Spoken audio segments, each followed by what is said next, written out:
పొద్దుటే లేవగానే మా అక్క ఇంటి దగ్గర ఎంతో ప్రశాంతంగా ఉంది. ఇదిగోండి బంగినపల్లి మామిడి, అరటి చెట్లు, అరటి గెలతో కనే జామ మొక్కలు. ఇదొక జామ చెట్టు. పొద్దుటే ఆవు మేతకు వచ్చిందండి. ఇక గోడపై చక్కటి గార్డెన్. అక్క వాళ్ళ ఇంటి ముందు చక్కని పనస చెట్టుతో గార్డెన్లా అందంగా ఉండే గేట్ ఎంట్రన్స్ అండి.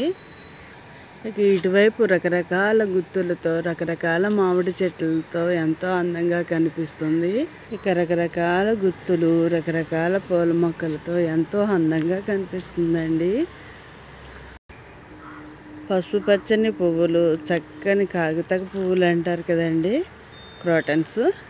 పూజకని వేసుకున్న మారేడు దళాలు, జిల్లేడు మొక్కలతో పాటు గోరింటాకు మొక్కలు కూడా వేసుకున్నారండి. రకరకాల గుత్తులు, పువ్వులు, రకరకాల మొక్కలతో అందంగా కనిపిస్తుంది.